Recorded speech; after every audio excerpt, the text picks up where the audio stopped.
En 1989, cuando la guerra entre Irán e Irak por fin se detuvo tras 8 años de carnicería, las aerolíneas del mundo comenzaron cautelosamente a reabrir rutas a través del Golfo Pérsico. El conflicto había cerrado vastas extensiones de espacio aéreo y obligado a las compañías a desviar miles de vuelos alrededor de toda la península arábiga. Los costos del combustible se dispararon.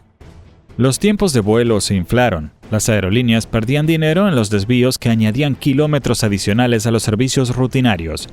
Pero cuando el alto al fuego se mantuvo, la industria exhaló colectivamente y reconstruyó sus redes a través del Golfo, convencida de que la disrupción era una anomalía histórica. La suposición parecía racional. El comercio moderno requería corredores aéreos estables y Oriente Medio estaba en el centro de cada ruta intercontinental importante que conectaba Europa con Asia, África y Oceanía. Durante 3 décadas desde entonces, la aviación global ha aceptado una verdad fundamental. El Golfo es el cruce de caminos. Dubái, Doha, Abu Dhabi. La geografía los hizo indispensables. Luego, el 28 de febrero de 2026, esa verdad colapsó de la noche a la mañana. Una escalada repentina en el conflicto Estados Unidos-Israel-Irán obligó al cierre simultáneo del espacio aéreo de Irán, Irak, Siria, Kuwait, Bahrein y los Emiratos Árabes Unidos. Qatar Airways, por ejemplo, suspendió sus operaciones en Doha durante semanas. El aeropuerto internacional Hamad quedó en gran medida en silencio. El aeropuerto internacional de Dubái, el centro internacional más concurrido del mundo, que gestionó 92,3 millones de pasajeros el año anterior, quedó en silencio. Pero aquí está lo que no tiene sentido. Mientras las aerolíneas del Golfo sangraban millones de dólares por día en ingresos perdidos y cientos de miles de viajeros quedaban varados en 4 continentes, una aerolínea no solo sobrevivió al caos, creció. Turkish Airlines añadió vuelos suplementarios a Asia en cuestión de días. Su centro en Estambul absorbió el tráfico de tránsito desplazado como una esponja. Su red de 303 destinos internacionales en 132 países continuó operando, no toda, pero lo suficiente. Sin embargo, Turkish Airlines no construyó esta resiliencia en febrero de 2026. La había estado ensamblando silenciosamente durante años. Entonces, ¿cómo convierte una sola aerolínea cada catástrofe regional en un viento comercial a favor? Para comprender por qué Turkish Airlines se beneficia de la inestabilidad que destruye a sus competidores, necesitamos entender por qué el modelo de centros del Golfo parecía permanente durante tanto tiempo. La economía era elegante. Dubái se encuentra aproximadamente equidistante entre Londres y Singapur, entre Frankfurt y Sydney, entre París y Bangkok. Emirates explotó esta geometría sin piedad, construyendo una flota de más de 250 aviones de fuselaje ancho que canalizaban pasajeros desde 6 continentes a través de un solo aeropuerto en el desierto. Qatar Airways replicó el modelo desde Doha. Etihad hizo lo mismo desde Abu Dhabi. La estrategia funcionó porque la física lo exigía. La mayoría de los aviones comerciales carecían del alcance para volar rentablemente sin escalas entre Europa y Australasia, o entre las Américas y el sur de Asia. Los pasajeros tenían que parar en algún lugar. Las aerolíneas del Golfo se aseguraron de que ese lugar fuera su centro. Los pasajeros se adaptaron. La arquitectura de la aviación de larga distancia se reorganizó en torno a 3 ciudades de la península arábiga. Para 2025, solo el Aeropuerto Internacional de Dubái procesaba 92,3 millones de pasajeros anualmente. Doha manejaba 52,7 millones. Las aerolíneas del Golfo comandaban colectivamente enormes cuotas del tráfico Europa-Asia, Europa-África y Europa-Oceanía. Pero este modelo contenía una vulnerabilidad fatal de la que todos sabían y que nadie podía arreglar. Cada vuelo que conecta Europa con el sudeste asiático, con Oceanía, con el sur de Asia a través del Golfo debe transitar por el espacio aéreo controlado por naciones encerradas en una tensión geopolítica perpetua.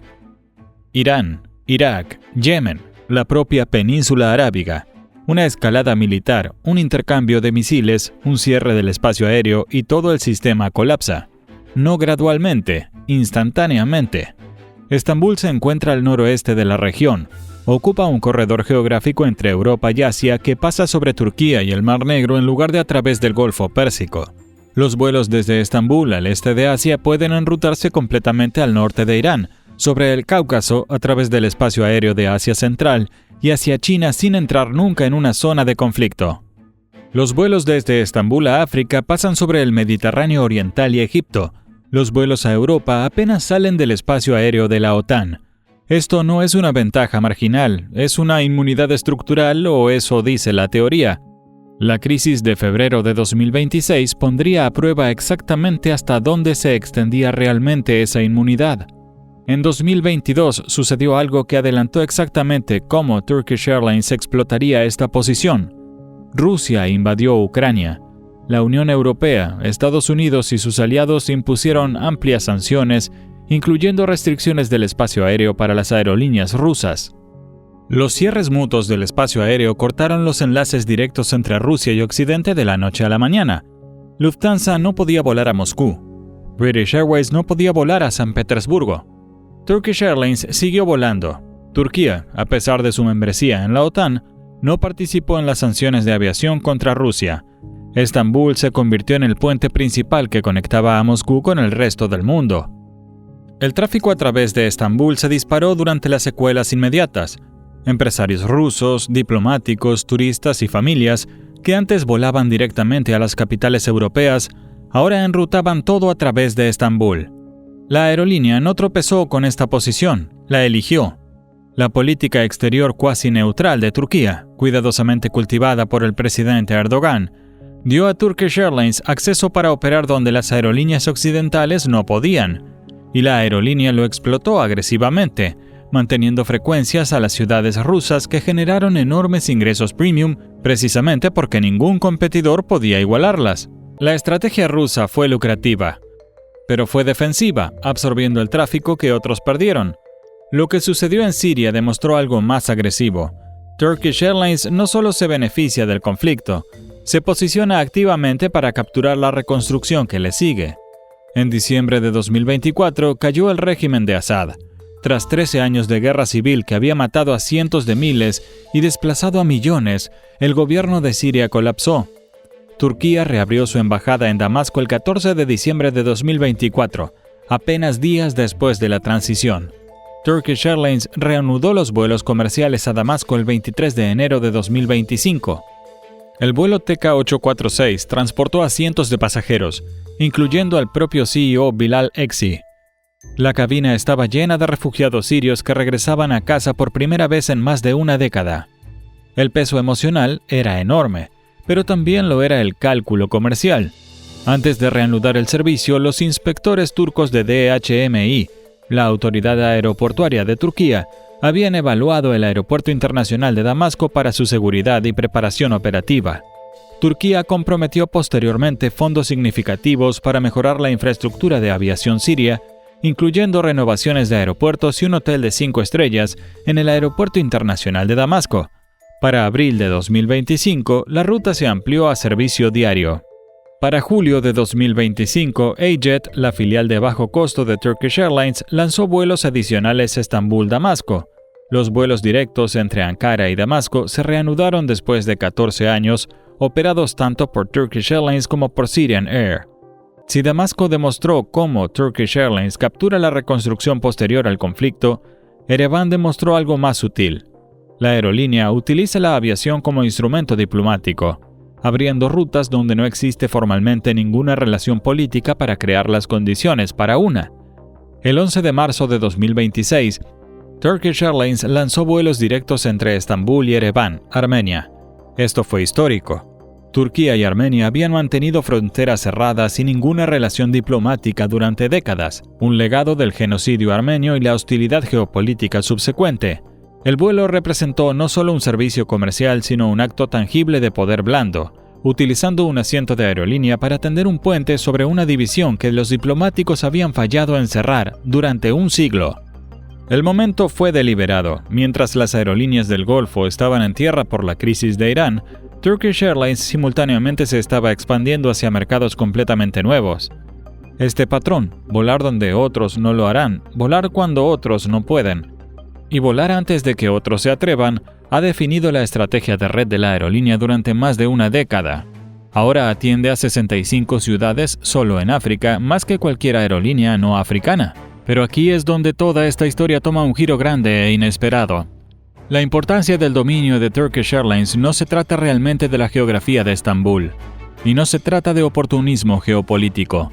Se trata de lo que una flota de aviones de fuselaje estrecho puede hacer a las suposiciones competitivas de toda una industria.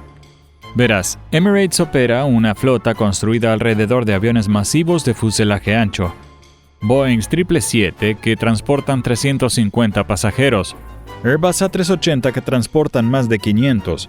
Estas aeronaves son extraordinariamente eficientes cuando vuelan llenas, pero requieren enormes volúmenes de pasajeros para justificar su operación. Esto crea una limitación estructural que la mayoría de los analistas pasan por alto.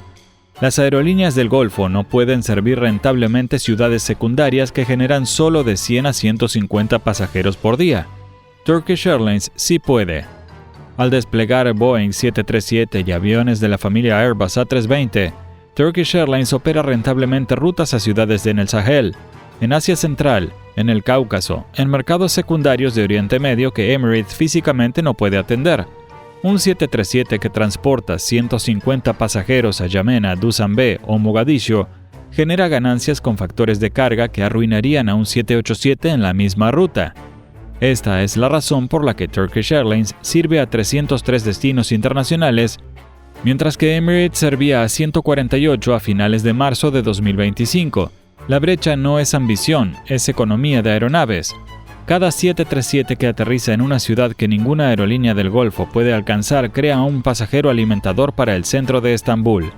Miles de pasajeros de ciudades secundarias se conectan a través de Estambul a vuelos de fuselaje ancho a Londres, Nueva York, Sao Paulo y Tokio. Las aerolíneas del Golfo optimizaron para rutas troncales entre ciudades importantes. Turkish Airlines optimizó para alcance capilar en cada mercado que genera incluso una demanda modesta. Y cuando el conflicto interrumpe las rutas troncales, esas conexiones capilares se convierten en la única red funcional en la región. Considere la evidencia financiera. En 2025, Turkish Airlines generó aproximadamente $24.100 millones en ingresos totales. Junto con AJet, transportó 92,6 millones de pasajeros con un factor de carga del 83,2%. La ganancia neta alcanzó aproximadamente $2.900 millones. Estos números se lograron antes de que el colapso del Golfo de febrero de 2026 entregara lo que equivale a la mayor transferencia involuntaria de tráfico de tránsito premium en la historia moderna de la aviación. Cuando Emirates pierde millones de dólares por día en operaciones en tierra, esos ingresos no se desvanecen simplemente. Los pasajeros aún necesitan viajar. La carga aún necesita moverse. La pregunta es ¿qué centro absorbe la demanda? Y la respuesta, abrumadoramente, ha sido Estambul. Los pasajeros de las aerolíneas del Golfo se encontraron varados en todo el mundo sin conexiones posteriores. Mientras tanto, Turkish Airlines estaba añadiendo vuelos suplementarios a destinos asiáticos, capturando la demanda desplazada en tiempo real. Aquí está lo que la narrativa de Turkish Airlines como el único ganador de la crisis de 2026 oscurece. Estambul no está fuera de la zona de conflicto, se sienta en su borde y ese borde tiene dientes. Cuando los misiles balísticos iraníes comenzaron a volar y los NOTAM del espacio aéreo se cascadearon por la región, Turkish Airlines suspendió vuelos a Irán, Irak, Siria, Líbano, Jordania, los Emiratos Árabes, Kuwait y Bahrein. Estas no son rutas periféricas, incluyen algunos de los servicios de corto y medio radio más rentables de la aerolínea. La disrupción fue más profunda que los vuelos perdidos al Golfo. Muchas de las rutas de largo radio de Turkish Airlines al sur de Asia, sudeste asiático y África Oriental dependen del espacio aéreo sobre o adyacente a Irán e Irak. Cuando esos corredores se cerraron, Turkish se vio obligada a reenrutar, añadiendo horas a los tiempos de vuelo programados y quemando significativamente más combustible. Los tiempos de bloqueo se extendieron en decenas de servicios. Los pasajeros enfrentaron conexiones más largas e itinerarios menos predecibles. Este es el matiz que el simple titular pasa por alto. Turkish Airlines no es estructuralmente inmune al conflicto en Oriente Medio. Es estructuralmente más resiliente que sus competidores del Golfo. Esta es una distinción significativa. La aerolínea absorbió el shock que habría sido catastrófico para Emirates o Qatar. Su red diversificada en 132 países, su alcance de fuselaje estrecho en mercados que nadie más sirve, y su conectividad europea le permitieron mantener el núcleo de su operación funcionando mientras los competidores estaban efectivamente en tierra. Pero resiliencia no es inmunidad. Turkish pagó un precio real. Simplemente tuvo suficiente red en pie para crecer hacia la brecha. La mayoría de las aerolíneas del Golfo no pueden replicar la posición estratégica de Estambul, y las barreras se extienden mucho más allá de la geografía. Primero, la ubicación física es inamovible. Dubái se sitúa en el centro de la zona de conflicto. No se puede reubicar un aeropuerto. Cuando vuelan los misiles balísticos iraníes, el espacio aéreo de Dubái se cierra. El de Estambul no, al menos no todavía, aunque las interceptaciones de misiles de marzo de 2026 sobre el sur de Turquía demostraron que incluso esta inmunidad tiene límites. Segundo, la composición de la flota crea rigidez estructural. Emirates no puede desplegar repentinamente 737 a 150 ciudades secundarias. Toda su infraestructura operativa, entrenamiento de tripulación, instalaciones de mantenimiento y configuraciones de puerta, está optimizada para operaciones de fuselaje ancho. La reestructuración tomaría una década. Tercero, el posicionamiento diplomático no es transferible. La política exterior cuasi neutral de Turquía, manteniendo relaciones con Rusia, Irán, Israel, la OTAN y varias facciones de Oriente Medio simultáneamente, da a Turkish Airlines permisos de enrutamiento que ningún estado del Golfo alineado con Occidente puede igualar. Cuarto, la densidad de la red se compone con el tiempo. Los 303 destinos internacionales de Turkish Airlines no se materializaron de la noche a la mañana. Cada nueva ciudad requiere años de desarrollo de mercado, negociación regulatoria y aprendizaje operativo. La ventaja de ser el primero en actuar de la aerolínea en docenas de mercados africanos, centroasiáticos y de Oriente Medio crea flujos de ingreso que no pueden replicarse rápidamente. Sin embargo, cada aerolínea ahora debe tener en cuenta lo que Turkish Airlines está demostrando. La suposición de que los viajes intercontinentales requieren centros del Golfo ya no es absoluta. Los imperios de centros y radios construidos sobre la centralidad geográfica se vuelven frágiles cuando esa geografía se sitúa dentro de una zona de guerra. Emirates y Qatar construyeron su dominio sobre el posicionamiento conveniente entre continentes. Esa conveniencia se evapora cuando el espacio aéreo sobre sus aeropuertos se llena de misiles. A medida que persiste la inestabilidad regional y a medida que Turkish Airlines acelera su plan de expandirse de 516 aviones a más de 800 para el centenario de la aerolínea, la brecha competitiva se amplía.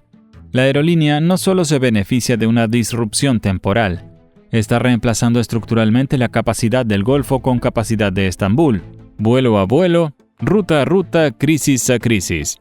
En 1989, cuando terminó la guerra entre Irak e Irán, las aerolíneas del mundo se apresuraron a regresar a través del Golfo porque no había alternativa.